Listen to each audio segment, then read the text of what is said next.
Bonjour et bienvenue sur Plume à Papote. Je suis ravie de vous retrouver pour un bibliovlog comme vous avez pu le voir dans le titre de cette vidéo ainsi que cette miniature. Nous sommes au mois de septembre, exactement le 13 septembre, c'est la rentrée. Et donc qui dit rentrée dit retour de ce merveilleux bibliobus. Et j'ai décidé donc de continuer pour une nouvelle saison ce format du bibliovlog. Si c'est la première fois que vous voyez la vidéo, ce type de vidéo, sachez que tous les mois donc je vais au bibliobus. Je vous présente donc dès que j'y étais les livres que j'ai empruntés et au fur et à mesure de mes lectures, eh bien je vous reprends face caméra pour vous expliquer ce que j'en ai pensé. Voilà, en gros. Et donc c'est vraiment au fur et à mesure de mes lectures. C'est un vlog qui s'étale sur un mois, c'est pas un vlog blabla sur ma vie, etc. Le but c'est pas que je vous parle de ma vie, de où j'en suis, etc. Dans mes victoires, mes galères et ainsi de suite. C'est vraiment un vlog consacré à la lecture de ces livres. Je vais vous montrer un truc que je vous ai jamais montré. C'est-à-dire une catégorie jeux de société. Voilà ce que j'ai commandé. Ce jeu de société donc qui s'appelle Micro Macro Crime City. Il y a plusieurs éditions, plusieurs boîtes de jeux. Ici c'est celle que j'ai trouvée, j'en emprunterai très certainement une autre. Donc c'est une histoire d'enquête. En fait vous avez donc une carte géante et puis 16 enquêtes policières avec sur base de 120 cartes. Une loupe pour voir des détails et un livre des règles. Et donc vous allez devoir en fait observer la carte, vous voyez les petits designs qui sont là comme ça, pour en fait résoudre l'affaire. Je pense, ça peut se jouer tout seul, non? C'est pas ça? Ouais, ça peut se jouer très certainement tout seul. C'est 10 ans et plus, ouais. C'est de 1 joueur à 4 joueurs, ça peut prendre 15 minutes ou voire 45 minutes, selon le degré d'enquête. Et c'est à partir de 10 ans et plus. Et vous pouvez jouer dès maintenant sur la boîte avec résolvez votre première enquête. Qui a tué le vendeur de burgers? Alors je suis en train de chercher où est le vendeur de burgers. Oh ça va être compliqué. Il va me falloir une vraie loupe en fait dans la vie. Et donc si ce design vous dit quelque chose, sachez qu'il y a un jeu inspiré donc du jeu en boîte qui est sorti notamment sur Nintendo Switch, donc en jeu vidéo. Je sais pas s'il est sorti sur les autres plateformes et je m'étais dit que j'allais me le procurer. Mais comme il était disponible au bibliobus, je me suis dit emprunte-le pour jouer avec tes amis, etc. Mais j'ai peut-être même me faire une partie toute seule à l'occasion. Passons maintenant aux emprunts. D'abord une prolongation. C'est la 3e fois que je vous montre ce livre en 3 saisons. Les Maîtres enlumineurs. C'est toujours par le même auteur, Robert Jackson Bennett. C'est toujours la même histoire, etc. Et j'ai totalement oublié l'histoire. Mais donc c'est une trilogie de fantasy. Et toute l'économie de cette ville en fait repose sur l'enluminure. Qui apparemment c'est une espèce de magie et d'économie, enfin je sais pas comment ça fonctionne. Ils nous disent juste que ça fonctionne à l'aide de seaux complexes et les maîtres enlumineurs en fait donnent aux objets des pouvoirs insoupçonnés qui contournent les lois de la physique. Il y a une jeune voleuse dans l'histoire, etc. Alors je sais que c'est un roman saphique, donc j'ai hâte de me plonger dedans et je ne me suis pas plongée dedans cet été alors que je l'ai en fait depuis 3 mois, donc voilà je l'ai reprolongé. Clairement le mois de septembre c'est le livre où je lis, c'est le mois où je lis ce livre parce que ça ne peut plus durer. C'est la plus grosse pavasse que j'ai prise. Il y avait, et je suis tombée dessus par hasard, La Reine du pays sous la terre de David Duchovny. C'est publié au Rayon Imaginaire. Je n'ai même pas pris la peine de lire le résumé. J'ai vu que c'était sorti au Rayon Imaginaire. Je l'ai pris. Généralement c'est des très bonnes surprises. C'est aussi des très beaux objets livres. Alors là il brille, ça brille réellement, hein. C'est du foil comme ça. Bon, au bibliobus il recouvre les livres, mais vous voyez qu'ils sont dans des états absolument géniaux et c'est des nouveautés à chaque fois. Les livres sont dans des conditions parfaites. J'ai trop hâte. Oh, le livre est illustré en plus. Alors vous avez en fait des pages comme ça pour les différentes parties. Voilà. Et au début de chaque chapitre, vous avez cette petite illustration. Je ne sais pas si vous allez voir avec ma lampe. Ouais. Voilà, ça a l'air très beau. Donc je n'ai pas lu le résumé. Je ne vais pas vous le faire maintenant. Du coup, dès que je l'ai lu, ben, je vous en parle. Livre pratico-pratique, il y avait un livre de modelage en argile naturelle et auto-durcissante. Il y a 30 modèles, des astuces et des pas à pas détaillés pour vous guider, donc je l'ai pris. Parce qu'il y a cette petite maison et je suis fan et chaque hiver, chaque automne, je me dis que je veux en acheter. Mais s'il y a moyen de les faire soi-même, je me suis dit que c'était peut-être une bonne idée, un bon sujet de stream créatif en votre compagnie. Surtout si c'est de la pâte auto-durcissante que je ne dois pas cuire et ainsi de suite. Et qui nous indique comment faire ça. On verra bien. Il y a des petits patrons à la fin. Oh, une lampe suspendue, elle est mignonne. Ouais, il y a les petites maisons que eux, ils font en tirelire. Écoutez, on a toujours besoin d'une tirelire. Un petit nichoir ou mangeoire. Un lapin lune. Oh, c'est tout mimes. Et voilà. Et le photophore maison. Ça, clairement, je vais le faire, quoi. Clairement, clairement. Donc, j'ai hâte d'essayer ça en stream avec vous. Sur Twitch, hein. Si vous ne le savez pas, donc je stream de manière assez régulière. Et j'ai encore 2 autres livres, mais c'est 2 graphiques. Donc c'est la suite des Dragons Thé, le festival du Dragon Thé et la tapisserie du Dragon Thé. Je sais pas dans quel ordre ils doivent se lire. Ils m'ont l'air beaucoup plus denses que le premier tome que j'avais emprunté. Mais je sais pas si c'est moi qui me fais une idée, qui me rappelle mal. Je n'en sais strictement rien. C'est des bandes dessinées, des romans graphiques vraiment tout doux, inclusifs, LGBTQA+ friendly. C'est vraiment des univers que j'adore. Et donc je suis contente d'avoir eu les 2 tomes suivants et de pouvoir lire ça au mois de septembre. Et début du mois d'octobre, hein, puisque j'ai un mois pour lire tout ça. Le bibliobus chez moi passe tous les 2e mercredis du mois en bas de ma rue, donc c'est vraiment, vraiment un super service. En plus, le bibliothécaire m'a dit qu'ils avaient refait un nouveau site internet, donc je lui ai dit ouais, j'étais pas au courant, je vais aller voir. Il était tout fier de pouvoir me le dire, donc je vais aller voir tout de suite ça. Et on peut gérer donc ses prêts en ligne. D'ailleurs, une fois qu'on a fini un livre, on peut le remettre dans n'importe quelle bibliothèque du réseau. C'est totalement gratuit. Franchement, que demande le peuple, j'ai envie de vous dire. Et bien plus de bibliobus partout pour tout le monde. Voilà, voilà.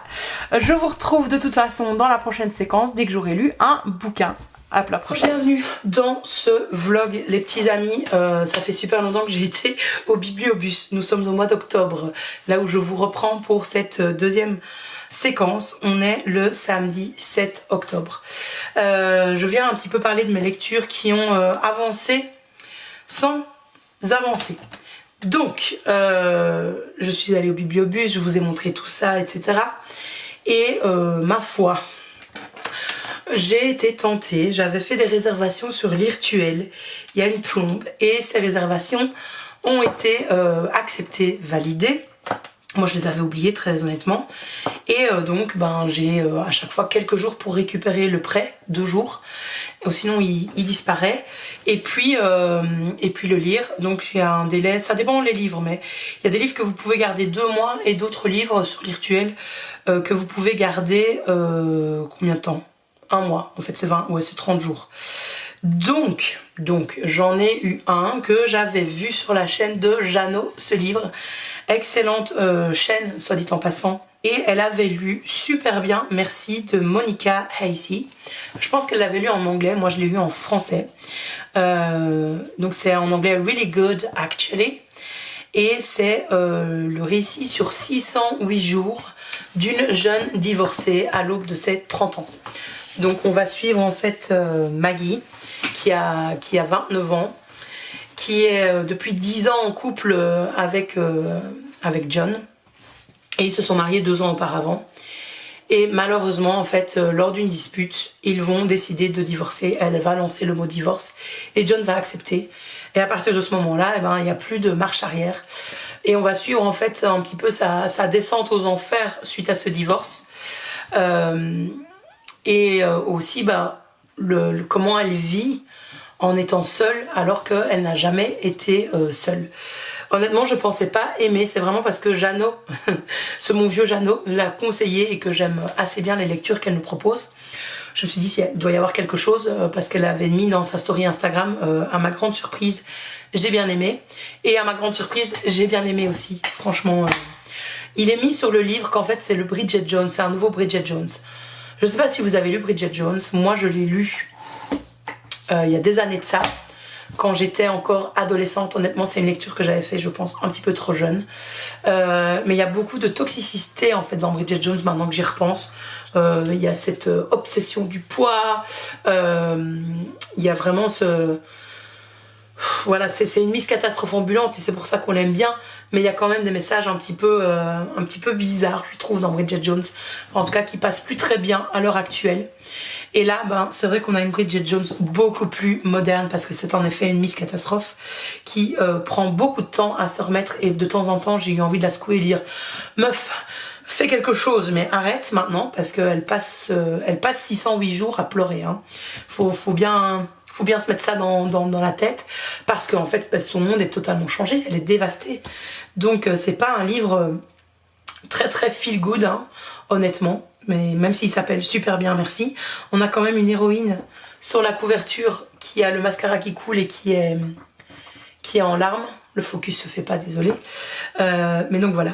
Il y a beaucoup de choses quand même, malgré ça, que j'ai apprécié dans ce livre. C'est une vision honnête et moderne, voilà, de ce que c'est la vie de tous les jours pour une femme avant la trentaine, début de la trentaine, ou fin de la vingtaine si vous préférez. Ça se passe à Toronto, donc moi j'ai bien aimé que ce soit cette petite communauté de personnes citadines. C'est quelque chose qui m'attire à chaque fois, même si j'ai fait le choix de vivre en ruralité. Hein. Mais c'est des questions qui me reviennent souvent quand je vais en ville ou quand je lis des livres qui se passent en ville. Je me dis, est-ce que j'ai bien fait? Est-ce que je serais pas plus heureuse en ville, etc. Donc voilà, ça me permet d'avoir ce petit sentiment. Je le vis aussi finalement via la lecture. J'ai beaucoup aimé ce personnage de Maggie, donc qui à nouveau est une véritable Miss Catastrophe et qui s'attire beaucoup d'ennuis par sa faute propre, mais c'est bien écrit et on va vraiment dans son psyché qu'on comprend en fait pourquoi c'est une telle Miss Catastrophe, on va pas se mentir. Donc voilà, et c'est une belle représentation d'un personnage bi. Donc Maggie est bisexuelle. Et il y a eu plein de fois où en lisant ses pensées, j'étais là, ah mais c'est tellement ça quoi. Voilà, je peux pas le dire autrement, c'est une belle représentation. C'est pas une représentation fantasmée en tout point de la bisexualité.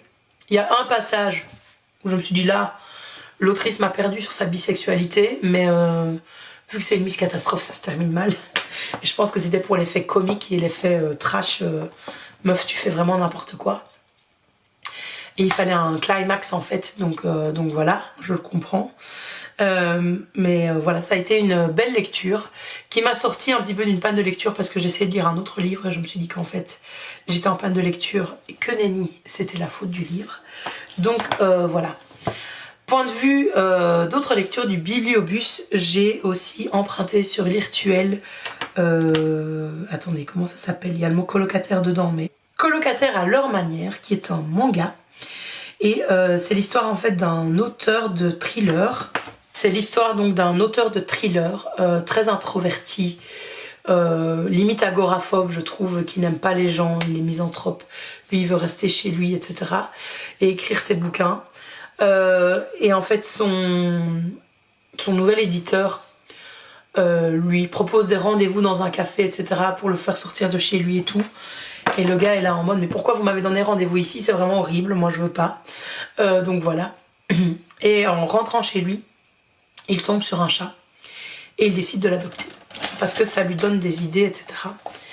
Et donc ça va être le moment en fait où l'auteur et le chat s'apprivoisent. C'est vraiment leur début de colocation là dans ce premier tome. Et alors ce qui est assez marrant, c'est qu'on a à chaque fois le même chapitre, mais on a d'abord la vision de l'auteur, donc de l'être humain, et puis la vision du chat. Ce qui est très très marrant. Alors le premier chapitre est totalement loufoque, hein. Un chat ne ferait pas la moitié de ce qu'il propose, mais voilà, c'est mignon, c'est distrayant, c'est je pense parfait pour les amoureux des chats, et en plus c'est dans le monde de la lecture, du livre, etc., dans l'univers livresque, donc c'est assez sympa à lire. Je pense que voilà, je vais le terminer, j'emprunterai les autres au fur et à mesure. Ce sera pas une priorité de les lire, mais voilà, c'est un chouette petit manga à découvrir et c'est gratuit, donc sur Lirtuel, donc ça me convient très très bien. Voilà où j'en suis dans mes lectures. J'ai commencé un autre livre qui s'appelle... Attendez, je le prends. Que j'aime bien, mais sans plus pour le moment. Et je vais essayer de le finir donc pour mercredi. Voilà, c'est Les Maîtres Enlumineurs. Puis une jeune héroïne orpheline avec un handicap et une grosse cicatrice qui, par la force des choses, parce qu'elle a aucun moyen de subvenir à ses besoins, est devenue une voleuse. Et c'est une voleuse talentueuse dans Les Maîtres Enlumineurs. Et elle va devoir voler un artefact, une boîte, mais dans un endroit ultra sécurisé. Donc on la trouve lors du premier chapitre, lors de ce vol. Ce vol va réussir et l'objet qu'elle a volé va lui parler. Voilà, je vous en dis pas plus. On est dans un monde donc de fantasy et il y a de la magie qui est présente et cette magie repose sur des enluminures. Donc il y a des êtres en fait qui écrivent des choses, des formules magiques sur les objets pour qu'ils s'animent. Et on est dans une société un petit peu steampunk comme ça, j'ai l'impression. Parce que les carrioles vont pouvoir rouler d'elles-mêmes grâce à ces enluminures. Et en fait, le job d'un enlumineur, c'est de persuader l'objet de faire quelque chose. Voilà, c'est là-dessus que repose la magie. L'univers est assez bien développé. On comprend très vite comment fonctionne la magie et on va assez loin dans les explications. J'aime assez bien notre héroïne, mais le gros défaut, en fait, le problème de ce livre, c'est que enfin, c'est pas le défaut du livre, le problème de ce livre, c'est que je le lis après avoir lu Nevernight. Et j'ai fini la saga. Et Mia Corveret était une héroïne fantastique dans un monde de fantasy. Et elle avait cette idée de revanche, cette idée de revanche à prendre. Et voilà, je retrouve un peu des aspects de Mia dans Les Maîtres Enlumineurs, mais je la trouve un peu fade, cette héroïne. D'ailleurs, j'ai oublié son prénom. C'est sans quelque chose. C'est S-A-N et puis je sais plus la... Je me demande si c'est pas Sensia ou quelque chose dans le genre. Donc elle est un peu transparente, d'où le fait que j'ai oublié son prénom. Alors il y a un autre héros, il y a un autre personnage qu'on va suivre, qui lui m'intéresse beaucoup plus. Voilà, parce que c'est un membre de l'élite. Il fait partie de la maison dominante dans les enlumineurs. Donc vous avez les 4 maisons qui se partagent les enluminures et qui, derrière leurs murs retranchés, protégés, vivent une vie de confort et de luxe à outrance puisqu'ils peuvent enchanter les objets. Et donc ça, c'est 80% de la ville qui est attribuée aux 4 maisons dominantes d'enlumineurs. Et puis il y avait 20% de la ville où c'est la pègre qui vit et c'est des zones de non-droit, quoi. Et donc on a ce jeune homme, en tout cas cet homme adulte, qui a été faire la guerre pour sa maison, qui est revenu totalement dévasté et qui a beaucoup de principes moraux très très importants, contrairement à ce que sa position pourrait... Enfin voilà, c'est en totale opposition avec la position qu'il a dans la société, quoi. Et donc leurs chemins se croisent et je trouve que voilà, cet homme, ce héros est beaucoup plus attrayant pour moi. Je pense qu'il y a un problème dans l'écriture en fait du héros féminin. Je pense que voilà, c'est à nouveau un homme qui écrit un personnage féminin. Ça se ressent. Je sais pas dire comment ça se ressent, mais voilà, il y a des petits soucis. Et elle m'intéresse beaucoup moins qu'une Mia Corveret dans Nevernight. Après, voilà, l'écriture est sympa. Ou c'est peut-être pas l'écriture qui pose problème, c'est peut-être la traduction, allez savoir, j'en sais rien comme je lis en français. Je suis en tout cas au premier quart du livre, je vais le finir parce que j'aime bien, mais ce sera pas un coup de cœur très clairement. Ou alors ça va s'améliorer, allez savoir, et je vous en dirai plus dès que j'aurai avancé dans ma lecture. Je pense que j'ai suffisamment parlé pour ce segment. Allez, à toutes. Bienvenue dans ce dernier segment du vlog que je filme trop tard, honnêtement. On est le dimanche 15 octobre. Et j'avais prévu de vous tourner ce segment mardi ou mercredi. Et voilà, fin de la semaine, quand je le filme et que je viens vous reparler. Pourquoi est-ce que j'avais prévu de vous filmer ça plus tôt? Parce qu'en fait, le bibliobus est déjà repasser, donc j'ai rendu quelques livres et j'en ai repris d'autres bien entendu, mais ça faudra se reconnecter le mois prochain pour avoir la suite des aventures du bibliovlog. J'ai pas beaucoup avancé hein, très honnêtement, vous m'excuserez, je profite de cette mise au point pour mélanger mon chocolat chaud. J'en vois pas souvent mais l'automne est enfin là, ce dimanche il fait frais, il fait frisquet. D'ailleurs j'ai mis un pull en laine. J'étais à deux doigts de me dire est-ce que je fais du feu pour ce soir ou pas, vu que j'ai pas encore rallumé le chauffage central. Mais je pense que une bonne laine, un bon plaid, un chocolat chaud, un thé, ça fera l'affaire pour ce soir, pour ce moment lecture ce soir. Donc bref, revenons à nos moutons et à notre bibliovlog. Ne nous perdons pas. Qu'est-ce que je devais vous dire? Oui, donc mardi, j'ai fait un stream Twitch, Read With Me, donc sur ma chaîne Twitch. N'hésitez pas à aller me suivre là-bas, c'est gratuit. Faut juste que vous fassiez un compte Twitch pour pouvoir assister au stream.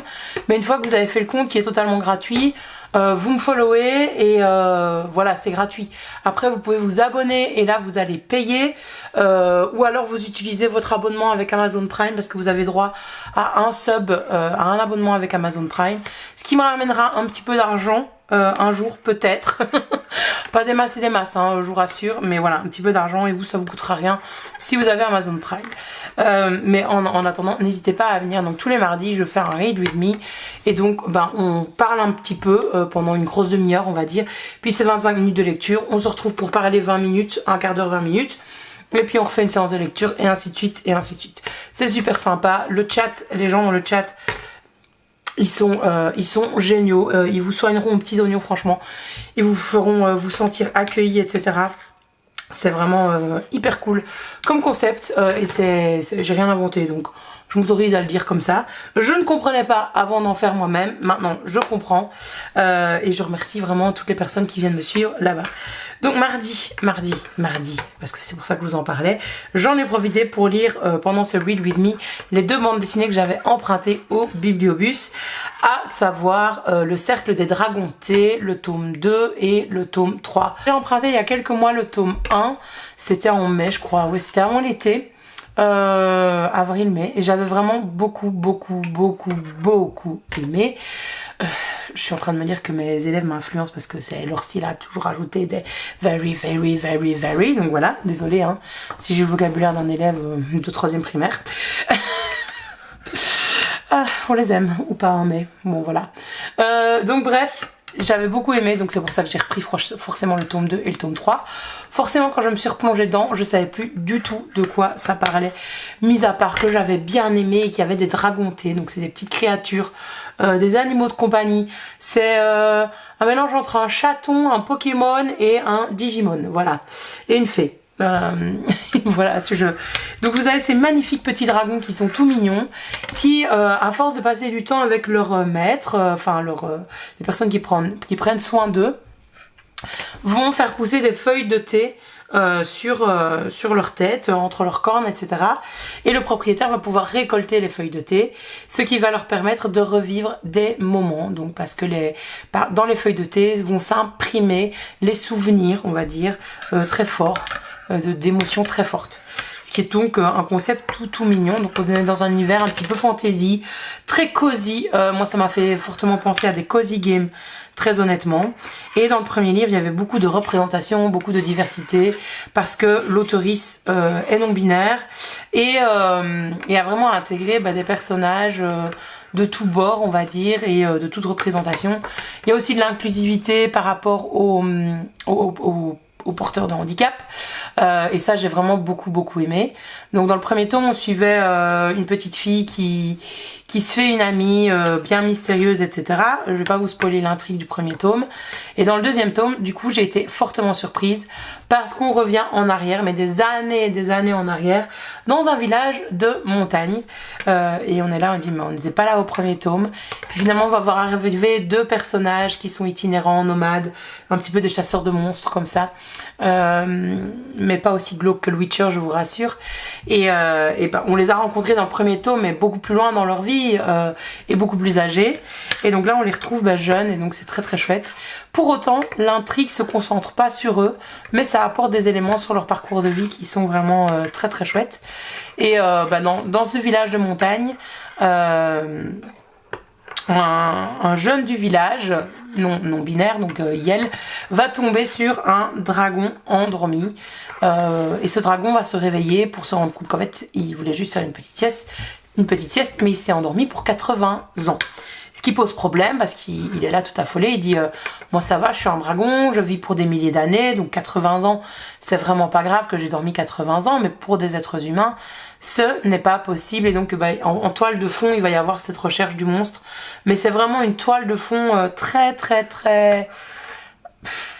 j'ai envie de dire, c'est un peu l'excuse quoi, on est content d'avoir la résolution, mais c'est vraiment pas le sujet de la bande dessinée. C'est plutôt l'arrivée de ce dragon dans ce village, comment il va s'intégrer aux habitants, qu'est-ce qu'il va pouvoir leur apporter, et qu'est-ce que les habitants qui sont humains vont pouvoir lui apporter. Tout ça dans une ambiance, mais comme je vous ai dit, ultra cosy, un univers vraiment vraiment magnifique, de douceur. On a l'impression d'être enrobé dans un nuage de sucre tellement c'est doux. Voilà, une papa, ça se déguste sans fin. J'ai vraiment adoré les histoires et les dessins.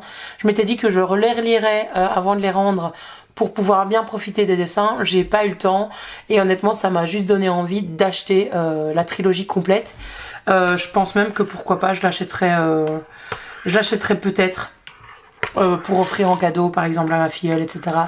C'est vraiment une chouette trilogie à offrir à des préadolescents, à des adolescents, parce que ça a suscité aussi le dialogue et ainsi de suite. À savoir aussi qu'à la fin de l'édition que j'avais, mais en tout cas, il y avait tout un espèce de bestiaire et de recueil sur l'été, etc. que moi personnellement j'ai pas pris le temps de lire. C'était la bande dessinée qui m'intéressait et pas tout blabla, mais donc j'aurais pu encore prolonger la lecture.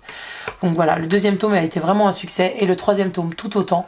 Et le troisième tome, là on retrouve notre univers, notre histoire de départ du premier tome. Donc c'était vraiment de très très belles lectures à faire mardi soir. Et donc voilà, ça s'est terminé là en fait mes lectures pour le bibliobus, pour le passage de ce mois-ci. J'ai été rapporter les livres et le jeu dont je vous avais parlé, un micro crime city, micro, ouais c'est ça, quelque chose en genre. Crime City, et j'ai repris ce que j'avais réservé. Je n'en ai pas pris d'autres spontanément parce que j'en ai prolongé 2 et j'en avais réservé 2 autres, plus les livres que j'ai sur Lirtuel. Donc voilà, ça je vous en parlerai, ce que j'ai pris, ce que je prolonge dans mon prochain vlog. Ce que je peux déjà vous dire, c'est que j'ai décidé, je l'avais prolongé, mais j'ai décidé de ne pas terminer le livre dont je vous parlais au tout début de ce vlog sur les enlumineurs. Je sais plus d'ailleurs le titre. Je l'ai pas touché depuis plus d'une semaine. Je suis même pas arrivée à la moitié. Et en fait, je me suis dit finalement, ce personnage principal féminin ne me hype pas plus que ça. Donc voilà. Et en allant voir les commentaires sur Livre Addict et surtout sur Instagram, j'ai vu que la suite de la trilogie était compliquée, que le deuxième tome plaisait pas à grand monde, le troisième tome n'arrivait pas toujours à sauver les meubles. Alors il y a des gens qui ont bien aimé la trilogie, hein, ça je dis pas. Maintenant ceux qui ont des avis dithyrambiques sur le premier tome, c'est des gens qui ont reçu le livre en service presse. Donc voilà. Moi je trouve que voilà, ce premier tome il a déjà des faiblesses. L'auteur passe beaucoup trop de temps dans cette première partie, dans ce premier tiers, à nous expliquer l'univers, la magie, sur quoi elle repose. Et moi je suis là en mode mais j'ai compris bordel, on peut avancer. Ce n'est pas la peine que tu reviennes autant sur pourquoi ceci se passe et pourquoi ça se passe, etc. J'ai compris les enjeux, t'as bien fait ton boulot et là tu en fais trop.